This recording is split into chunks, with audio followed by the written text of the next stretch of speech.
Hello there, and by some miracle, we've somehow got to episode 6 of the Tyre Kickers. It's the classic car podcast by two people staving off early onset by looking at cars on computers. My name is Matt. And I'm Max. Now, sick of waiting for the British summer, we offer up some classic cruisers that will deliver you to sunnier climes without the hint of backache or even a numb bum. Also ahead, see it, want it. This time we've got the hots for the Lancia Fulvia, the pretty coupe that stormed the rally stages and rusted just as fast. Plus, on the crush or caress conveyor belt, the Austin Allegro. Matt has already pressed the green button to start the crusher, but can I persuade him that it's hip to be square? So squirt on some damp start and cross your fingers. We are talking 70s British Leyland here, as we turn the key and fire up the latest edition of the Tyre Kickers.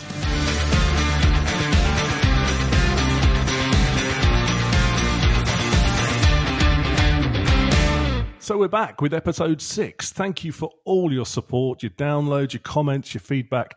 It is spurring us on to carry on. Now, you can get involved with our show on Instagram. We are at the Tyre Kickers UK, and on Facebook, just search for the Tyre Kickers, 3 separate words. It's pretty much same content, on both, but perhaps more cars on Instagram. Yeah, that's true. I read somewhere actually, Max, that 7 episodes is apparently the do or die number for new podcasts. Many flop before they get to 7. We're on 6. Can we make it? No. Can we get a podcast divorce? Is that possible, or is it just too expensive? I don't want the kids, by the way, just make that clear. Do I? Now we have got a bit of a rhythm going on now. We're going to do an episode every other Friday. It gives us a chance to do some stuff that's interesting and then talk about it. So, Matthew, what have you been up to? Well, since we last spoke, I've done a couple of things. NEC Classic Restoration Show up at the NEC in Birmingham. There's 2 shows a year. There's one in November, isn't there? And then there's this one. I think this one, actually, for me, I quite enjoyed it a little bit more. It's a bit more earthy than the November show. There's a lot of bonnets up and people working on stuff and fixing stuff. But I felt it was quite a good way to get chatting to people. You know, if somebody's got their head under the bonnet, they're rewiring stuff. You go up and say hello and they just say bugger off. No, they don't. They say you can talk to them about what they're doing. And that sort of icebreaker happens because they're working on something and you've got something to talk about. So I felt it was quite good. There was a good auto jumble there. There was the usual sort of classic car auctions, that sort of stuff. It was a big old show. In fact, I nearly left halfway through and thought, is that it? And then I walked around the corner and saw another hall and went, oh no, there's much more of it. So I really enjoyed that. I had some good conversations with the guys on the Sunbeam Alpine stand. I've got a Sunbeam Alpine, so I was happy to chat to them about stuff and see their cars. And again, they were working on those cars. So it was really interesting to just talk to people. I mean, that's what I enjoy out of classic cars.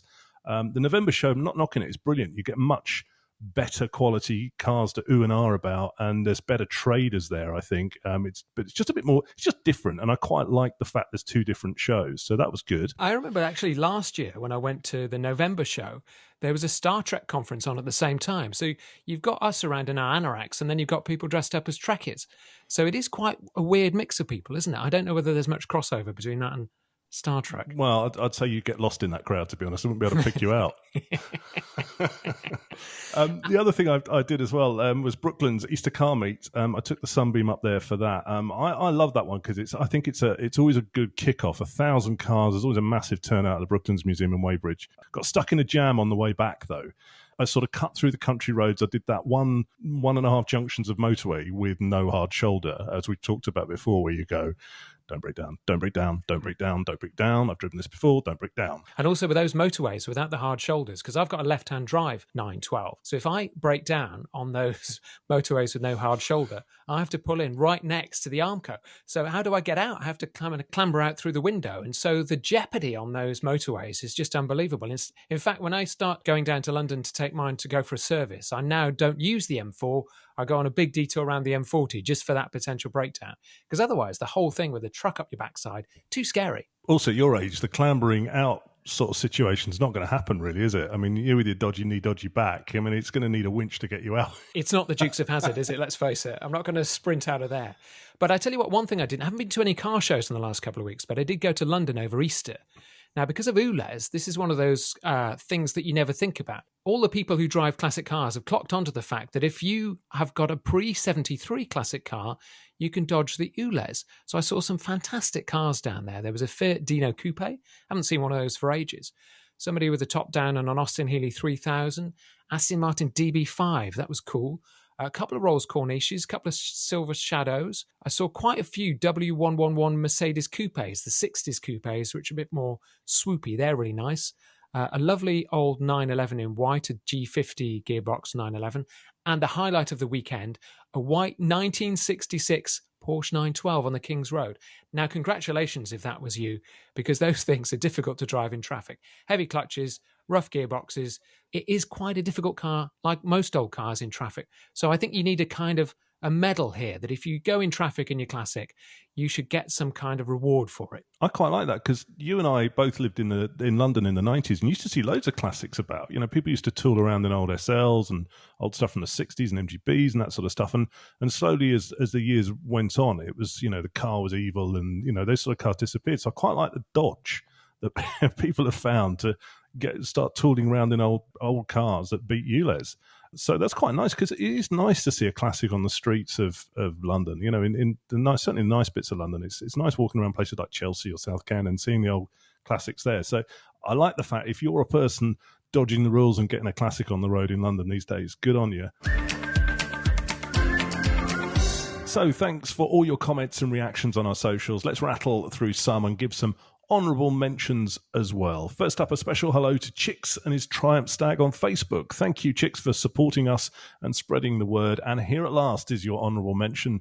I'm not quite sure what happened to the last one, but you've got top billing now. So hello, Chicks. I know what happened. I was editing it and I cut it by mistake. Sorry. Keith Trying to save your blushes. Keith D'Souza sent us some very well-researched and detailed notes on Instagram and says, another great podcast. Thank you for putting them together, as it's something different to listen to out and about. Casting Classics on Instagram as well picks up on our See It Want It chat back in episode 5 about the Citroen DS. He says, if you still hanker after some hydro pneumatic suspension in the modern age, you can still get it on recent-ish models like the C6 and Xantia. Yeah, it doesn't do it for me. Lee on Facebook says, great podcast, love the nerdy chats. Who's that? Keep it up. Like more on the Italian unsung heroes, please, like the Lancia Fulvia. Just stay tuned. The Lancia Monte Carlo, nice. The Lancia Beta Coupe. I'm feeling a theme here, and that theme might be Lancia. He also says, how about some chat on French Marmites like the Renault Fuego? The Fuego. That was fantastic. It was like Fuego. The French 944, wasn't it? Oh, I wanted one though. Back in the day, a friend bought one, I think, and I wanted one. It was sort of sporty enough to make you forget it was a Renault. It was interesting. Looking back on it, it's very, very dated now. But yeah, maybe we'll do that on a Crush It or Caress It maybe in the future. Thank you, Lee, for that. Some more comments coming off Instagram. Highland Classic Car Hire gave me a nice compliment on my Sunbeam on Instagram. So thank you for that. That was better than the person at the Brooklands meet who came up and said, is that your Sunbeam? I think your suspension, something wrong with your suspension. And I'm like, oh, thanks. Cheers. Thanks a lot for that. You might notice it's actually parked on uneven ground. Oh, that's and then he shuffled off. Everybody else was quite nice on the day, so there wasn't a representation. But thank you, Highland Classic Car, for the thing. It's quite nice. I think it's like people's kids, isn't it? Or people's dogs, actually. That's probably a better example. Say something nice first, and then say, is there something wrong with his leg? So please keep those comments coming on Instagram and Facebook. We love reading them, and it really helps us keep motivated to talk more rubbish. You'll find us at the following on Facebook, The Tyre Kickers, and on Instagram at The Tyre Kickers UK. So first up this week, it's the love it or loathe it classic car debate we like to call Crush It or Caress It, where we pick a car from the distant past and discuss whether it should be revered or re-engineered into scrap metal. And this episode, we've picked the ultimate Marmite motor from the low point of 70s British cars. You say Quartic, I say tragic. It's the Austin Allegro.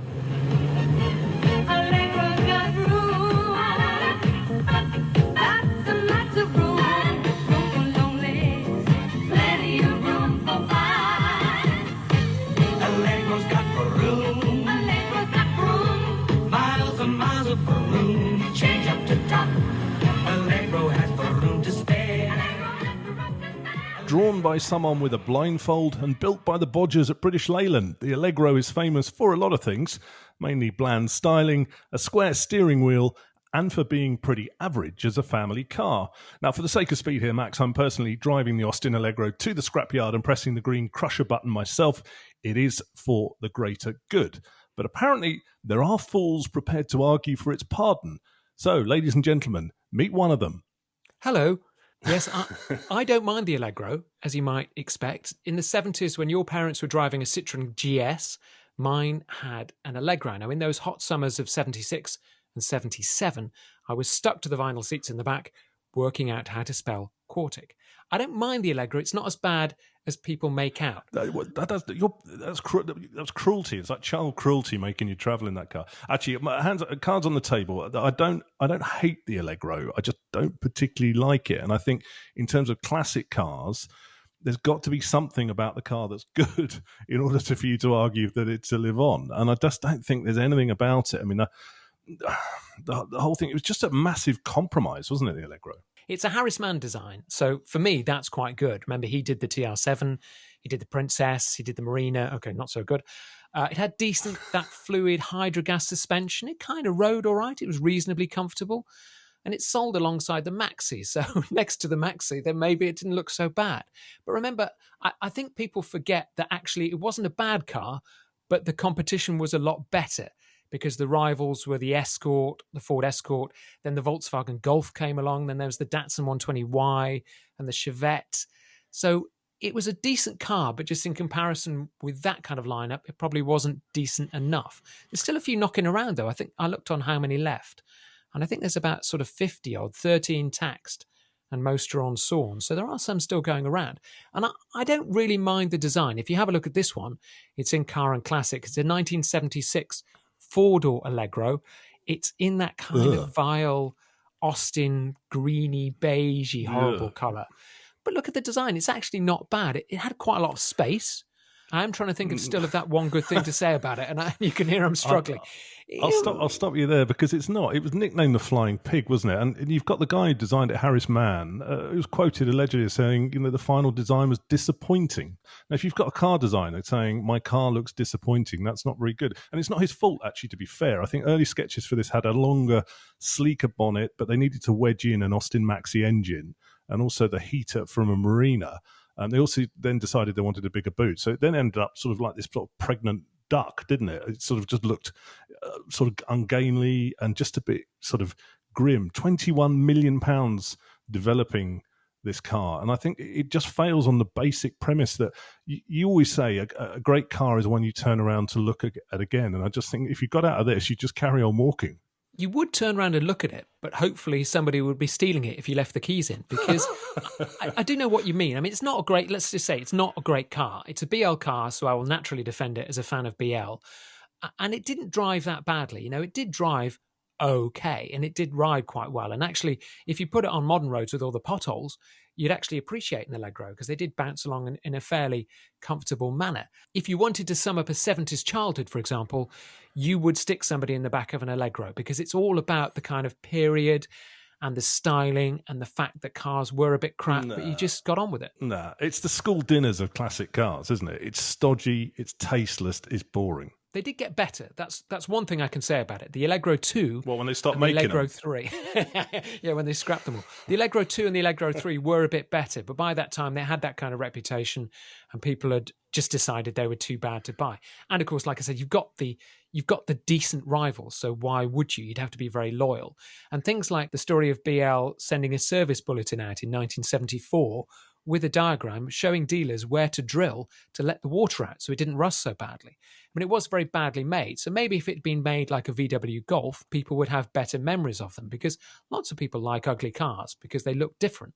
This certainly looks different. I think partly the challenging looks and also the reliability just killed it. Yeah, in its defense, actually, there's still some modern Mercedes we have to drill the sills to get the water out of, so it wasn't all bad. I mean, is it a classic? Does it have classic lines? Nope. I'd argue it's a disposable car. It was a tool for doing the mundane. It did run families around. It did do the day-to-day stuff. But it's forgettable. There's nothing, apart from Cortex steering wheel, there's nothing in there that make you go, ooh. I think we need to remember these things. And I do think in shows, I always naturally graduate, not to the shiny Ferrari side, but to the kind of crap car corner, because they're the most interesting. And you can never accuse the Allegro of not being interesting because it had so many faults. You kind of want to go through them and think, is this right? How did they get this so wrong? So I think partly for posterity, it should be saved. The only one I would save is the Van der Pla, because I think that is a curio, with that Rolls-Royce style grille on the front and the burr walnut dashboard and stuff in an Allegro. That in itself is interesting, but I've got to say, and I know what you're saying, if one turned up at a meet, you'd go, oh God, it's an Allegro, and have a look, because you would be curious, but I don't know, to me, it just doesn't do it. I think you've got to remember the car it should have been, which is it should have been sleeker. It should have had a better engine. It shouldn't have looked so dumpy. If it hadn't been for those BL compromises, I think the Allegro would have been, well, okay, not a winner, probably not second place or even third, but maybe in fourth or fifth place. Drop us a line on our socials. We'd love to hear from you. Put a comment on Instagram, or put a comment on our Facebook page. The Facebook one is The Tyre Kickers. Instagram is at The Tyre Kickers UK. I'm going to make a final plea. Don't cancel the Allegro. Keep it there as a reminder of what never to do again. That's its function. That's the purpose of the Austin Allegro. Well, moving on, and from the ugly to the adorable, it's time now for See It, Want It, the part of the podcast where we talk about the car that you spot that makes you go gooey-eyed for long summer days, driving gloves and empty roads where you can drop a gear and disappear. And this episode, we've got a cool coupe that's sort of hidden in plain sight. Forget your Alphas, let's lust over Lancias. And one in particular, the gorgeous Lancia Fulvia coupe. Just listen to this exhaust.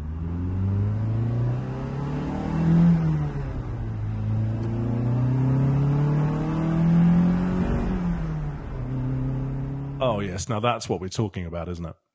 Yeah, that's from a review on YouTube where the YouTuber describes the exhaust note as being a swarm of angry bees. Now, I like the Fulvia. It's very pretty. Let's just say that. It's very, very pretty.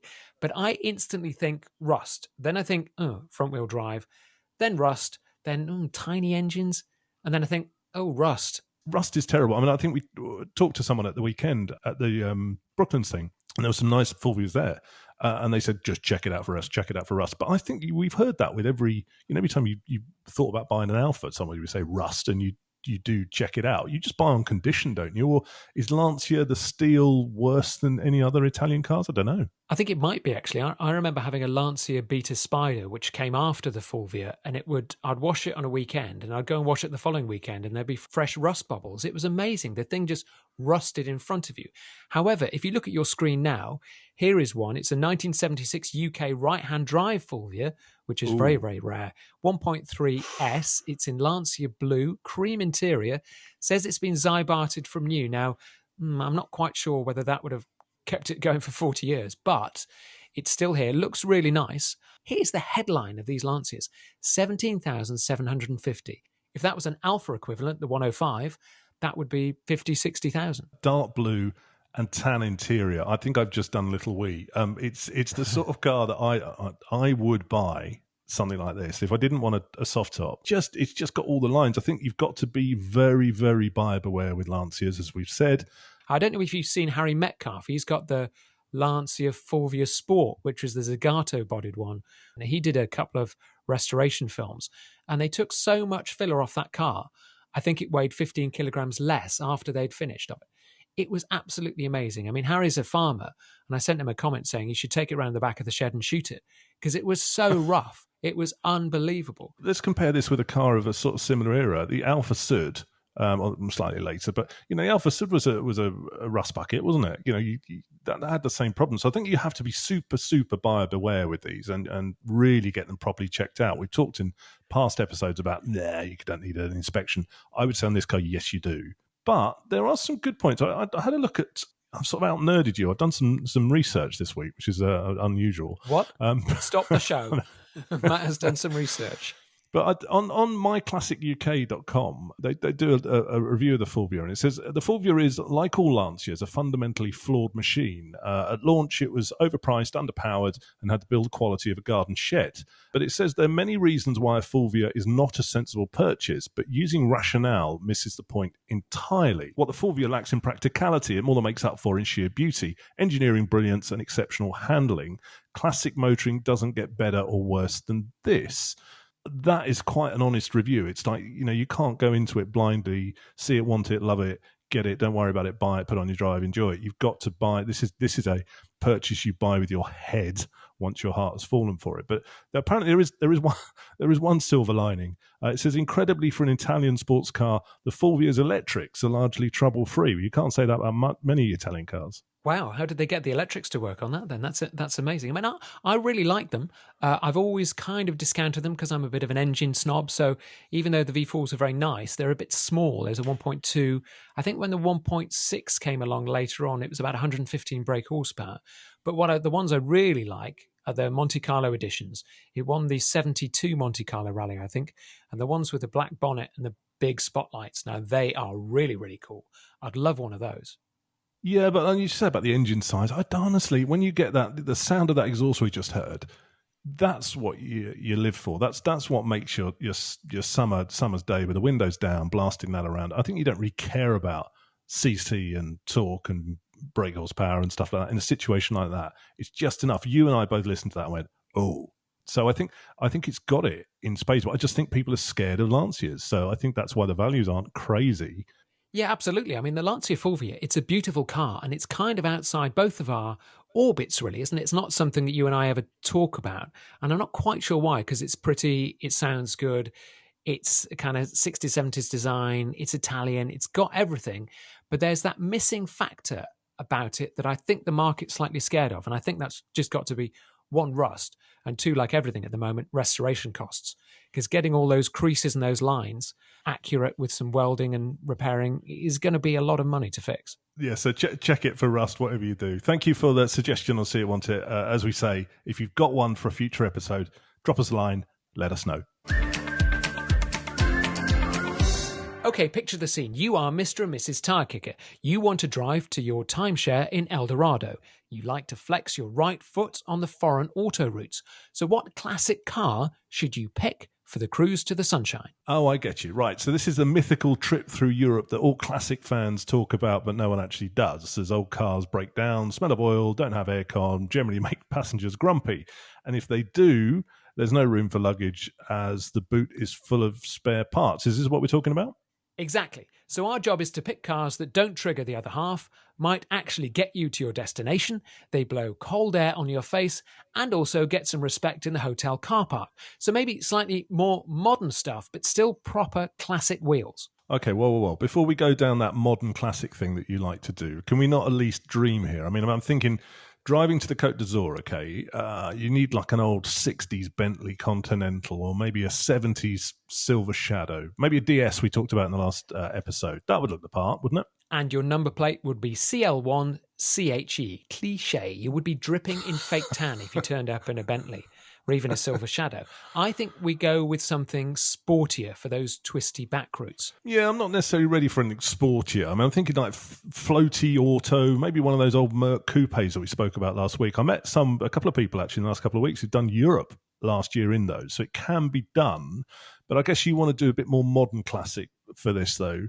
Like you say, at least you have a fighting chance of getting there. So what have you got? So my first pick has got the coolest moniker in motoring. This is the Sharknose BMW 635 CSI Highline. I'm giving you everything on this car. It's a later one, a 1988. The 635 CSI, the decent ones came after a 82 facelift. So this is pretty much the top of the tree when you get to these E24 coupes. It's a Paul Bracq design. We both like Paul Bracq. It was galvanized after 81. It had updated brakes after 82. It's got modern electrics and suspension from the E28 5 Series, 4-speed auto. I mean, this is such a great car. It's even got a switchable sport mode. You're going to look so cool in a Highline. They've got Napa leather, wraparound dashboard. You've got to like that. You look like you're going to go do a bank job in the 1980s. This is from 88. I mean, still potentially going to have a few spares in the boot, isn't it? Driving down. It's not going to be the total relaxed drive, is it? I think they're pretty good. I think you're fighting chance of getting there without any problems if it's well serviced. I mean, it's not going to overheat. It does have air conditioning. All the mechanics are pretty straightforward. So there's nothing too complicated there. Plus, you look uber cool. And that car is designed to go down auto routes at speed. It's a fantastic car, the E24. And I think they're kind of underappreciated. Do rust a bit, but I think they're really cool. They look great. Okay, well, if you're forcing me down this sort of modern classics route, then I would pick a Jag XJS. It has to be auto and it has to be convertible because once you're down there with the sun, you want to get that roof down and pose a bit. What about this one? It's red, 1988 Jag XJS. It's not one of the ones with the scary engines, but this is up for 11 grand. It's red. I think that would look the part. What do you think? You say it hasn't got the scary engine. Picture 4 is showing me a picture Oh, it's of a the V12. Don't even go near it. Step away from the Jag. Do not go near that thing. That is no chance. One without the V12. You want to take a V12 to the continent? Absolutely no. Scrap that one. Let's move on quickly. Unlike that one. What do you got? I'm going to take you to something that's designed to crush a continent. It's a Porsche 928 V8 Series 4 5 litre. Now, this is fantastic. The 928s are really underappreciated. The S4s were slightly more powerful, 320 brake horsepower, I think, from the 5 litre, anti-lock brakes. This car is absolutely perfect. This is designed to get you to the south of France. Now, you want a convertible. I'm not as keen on convertibles for long distances because most of the time you just have the roof up. So this is the perfect car. You must love a 928 or you are mad. Blah, blah, blah. Porsche, blah, blah, blah. Here we go again. Pop-up headlights, yeah, blah, blah, blah. It's all right. It's okay. I'm sort of it's all right. It's amazing. I mean, you want European Car of the Year. Don't know. Doesn't do it for me. I see you and I raise you. You know, if you want something German and you want to do a modern classic, well, let's go Bentley Continental. This is quite a late one. I mean, obviously, there was, I think it was a couple of generations of these, weren't there, that started in the 90s. Is that right? Bentley Continentals, the sort of modern-looking ones. This is a late one. It's a 2008, but just for an idea.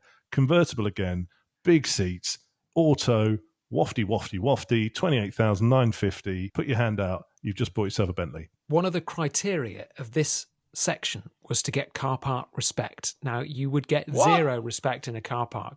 That is horrendous. I mean, those Bentley Continentals, I don't want to stereotype them, but I can't not say wag. But we're talking about driving to the Côte d'Azur. We're talking about driving to Nice, to Cannes, to Antibes. Are you saying that's going to look out of place? No way. I think it looks old enough that it's interesting. It's not the current model. I'll go a bit earlier, actually, to be honest. But quilted leather seats. It's just the business for down there.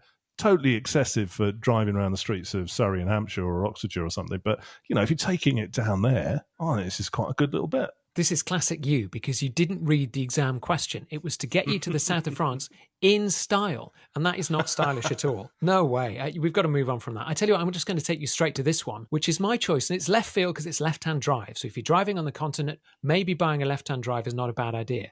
1978 Ferrari 308 2.9 GTB in a kind of silvery grey. Now, I absolutely love these 308s. I think they're fantastic. And if you wanted to go to the south of France, I don't think there's a cooler car from this period, from the kind of late 70s, early 80s that you could go in. So it's not the GTS. You're not going to look like Magnum. It's the GTB with a roof on. It's got aircon. And because it's a left-hand drive being sold in the UK, it's £59,000. A lot of money, okay, but it's a Ferrari. You're not taking any luggage then? Nah, who wants luggage? You just turn up and look cool. They seem to be all over the place with prices. I don't get the pricing at the moment. There's some ones for kind of 80, 90,000, and then there's some ones that are around the 60 mark. But because this is left-hand drive, this is in the 50s, it's got red leather interior. It's the 308 GTB. I think that just wins hands down. What have you got next? Because I'm seeing something coming up. I'm not quite sure I'm happy to see this on my screen. Well, firstly, for that Ferrari, I'll get you a pair of ear defenders to wear on the way down there, because otherwise you're getting tinnitus as well as a bad back. Right, my last one to throw at you. Again, you've walked me down this path of modern classics, which I don't like. But Maserati Grand Cabrio. Again, if you know, I'm ignoring your brief about getting there in comfort and all this sort of stuff. Although this, I think you could cruise down there.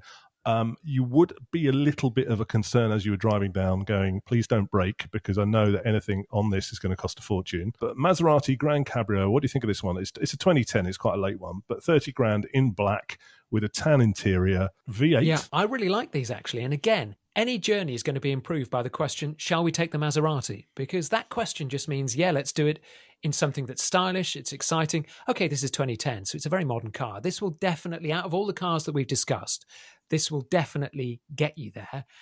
My only problem with this is it's a bit wide, and is it really a classic car? Discuss. No, it's not. But you've taken us down this road of looking at modern stuff now. So, Well, no, because mine were from my BMW is from the 80s. The Porsche, this particular Porsche, that was designed in the 70s. My Ferrari was a 70s car. Those are genuine classic cars. This is just a very nice modern car. Yeah, I didn't like yours though. That's why I picked this. Just because you don't like them doesn't mean you can just disregard them. They still exist. No. I like the Maserati. I wouldn't say that's a classic car. That just looks like a slightly older modern car. Okay, so cut to the chase then.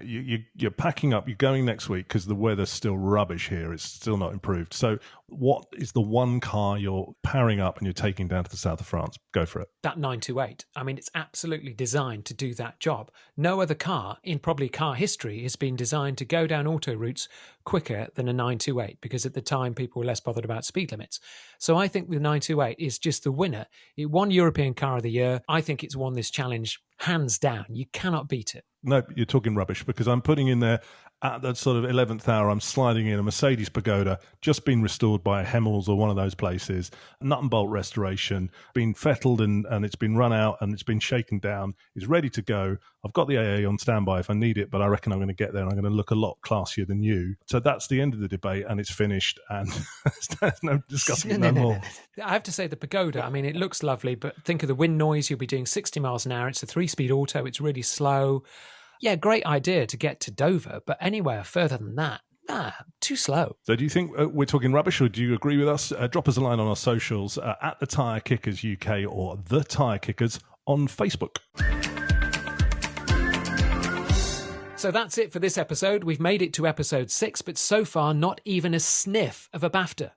What we do have, though, Max, finally, we've got some merch. We've got Tyre Kickers car windscreen stickers to give away. You can stick them on your classic car or daily driver and help spread the word about the podcast. We'll put all the details of how you can get one on our Instagram and Facebook pages in the coming days. In the meantime, drop us a comment on our socials and let us know what you think of the stuff we've talked about in the show, or maybe suggest a car for one of our features. Now, next week, we're looking at the ultimate classic look, but on the cheap. So what's your low-budget alternative to a Ferrari or a Lambo? Let's hear those suggestions. Well, that's pretty much it on this episode of the Tyre Kickers. If you have enjoyed this podcast, please help us by spreading the word to your Facebook car group or your classic car group on a forum. The more people we can get involved with the show, the better we can make it. So tell a mate. Yeah, and if you've got this far and you don't like it, well done. So until next time, keep obsessing over classics, keep kicking the tyres, and we'll see you on the next edition of the Tyre Kickers in 2 weeks' time. See you then.